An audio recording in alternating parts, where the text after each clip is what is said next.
So there they are, the front two. Brad Keselowski, the leader, choosing the outside lane for the restart. Kurt Busch to his inside, not pitting under this caution, stopping under the green just before the rain that put us under the yellow and eventually the red flag.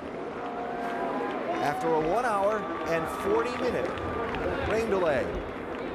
The fans are on their feet again, those that have come back into the stands, and a pretty good number of them. You look at the restart order, we come to the green, presented by American Ethanol, and go back racing at Pocono.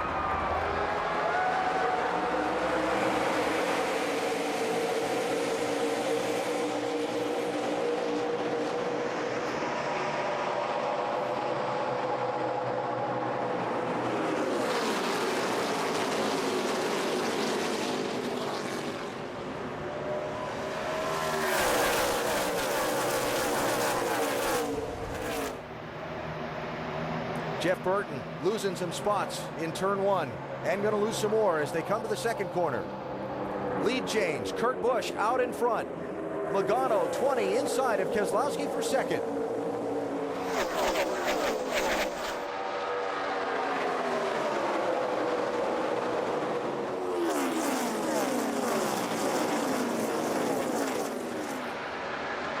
Look at Logano get a big run up off the corner right there. Yeah, on the bottom of the racetrack, really a power move right there, showing what he's got. Kyle Busch on the move, trying to grab third.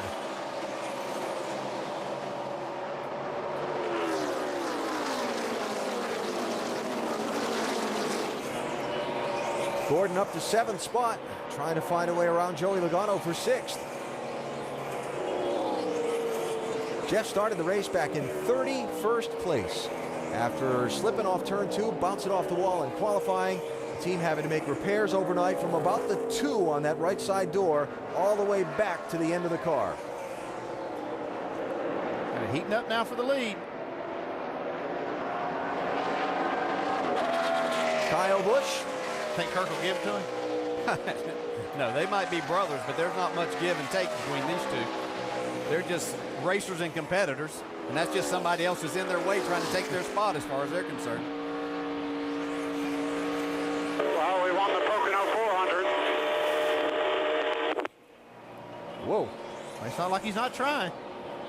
Lit him up right there. So Kyle Busch goes to the front, or will when he comes to the start-finish line this time. And he'll be out front with 37 laps to go.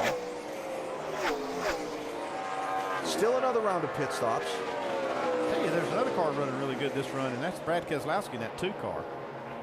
He was the fastest car on the track last lap while these two were racing each other. Yeah, I've been seeing him be just a little bit quicker than both of these cars.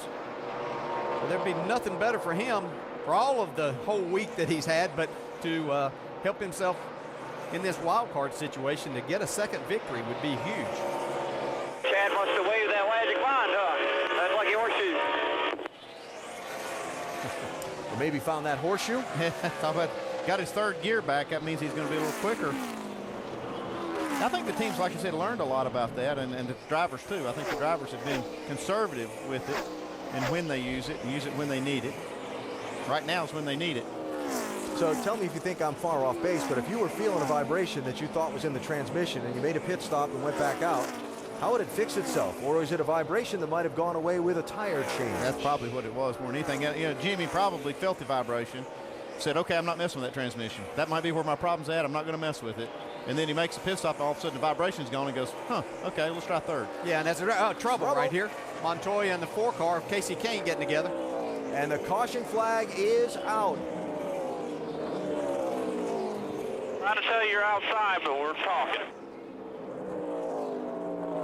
Sounds like a little radio traffic blocking the way of the spotter. Yeah, that happens from time to time.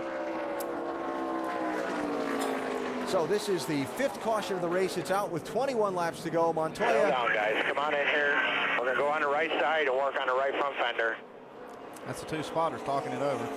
Montoya and Kane had both been having a pretty lousy day, and one of them's just got significantly worse. Yeah, and I don't think it did a lot of good to the left front of the 4 car of Casey Kane either. Oh, man, the whole right side of Casey's car is torn up. All right, both of them's day got significantly worse. Yeah, he had some of that damage, but I think he's got left front, and it put him into the wall on the right side too.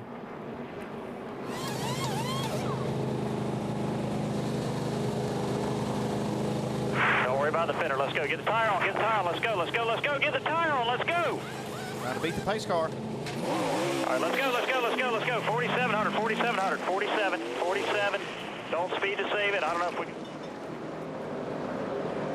Doesn't look like you're going to.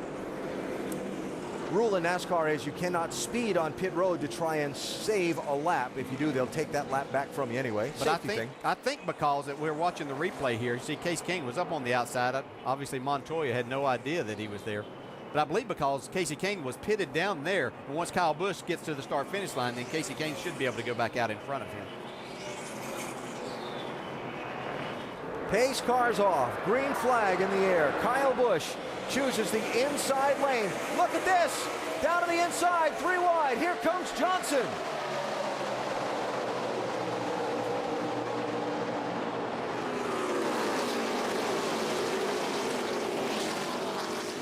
Oh, Kyle with a big run in the middle here.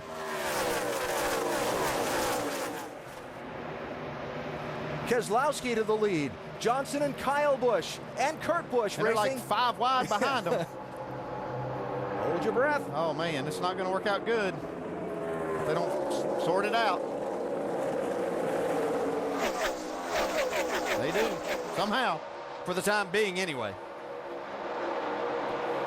That's for 3rd place.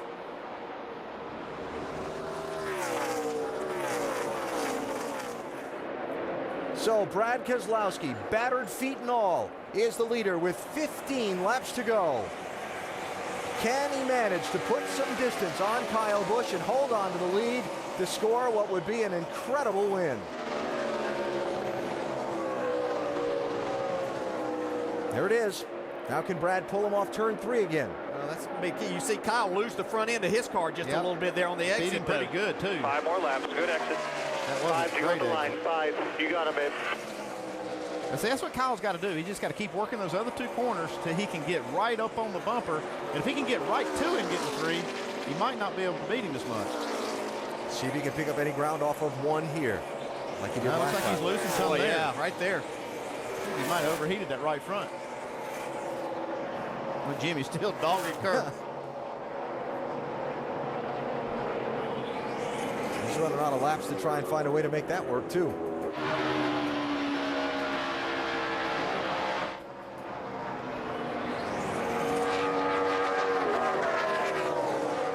Sometimes you're using and changing those gears and you get that more power to the rear wheels. All you're doing is spinning the wheels. You're really not gaining anything. Still hard not to mash it wide open, though. Oh, absolutely. Got to do all you can. And the white flag is up. There's 1 lap to go. Looks like Jimmy's going to get by Kurt Busch. Still side by side. Boy, the position that this will put Brad Keselowski in, he's inside the top 20 with this, and then having 2 victories. He's still got a long way to go, though. He's got to go through the tunnel turn and turn 3. Yeah, but I like my chance with him. See Kurt Busch fighting back with Jimmy here. They touch coming down the back straightaway. That could get ugly. Again. It's getting ugly. It's getting ugly. Wow. That's a high-speed part of the racetrack to be doing that. Maybe a crossover move coming right here. Yep. Or into the rear bumper, one of the 2. See Jimmy's car smoking. Maybe he's got a little fender damage in on a tire. While up front, the story of this one is going to be the young man who came back from a terrible crash on Wednesday of this week and has gutted out a win at Pocono Raceway as Kyle Busch tries off the final corner. He'll come up 1 spot short. How about Brad Keselowski winning at Pocono? Wow, that's impressive. See Kurt Busch able to hang on for that 3rd spot over Jimmy Johnson. And the rest of the finishers both across the top of your screen as they are every week. You said you wanted to earn 1, not fuel mileage. 1 hell of a job. Thank you. He earned that one. Yes, he did. Saw Tony Stewart come home in 11th. That's a huge comeback for him. These 2 drivers still arguing over space. Yeah, Jimmy's going like, hey. I suspect they'll discuss it when they come back around to the pit lane. Brad Keselowski, your winner at Pocono. What will he do next weekend? We will see you from Watkins Glen. This has been a presentation of ESPN, the worldwide leader in sports. Congratulations, Brad Keselowski.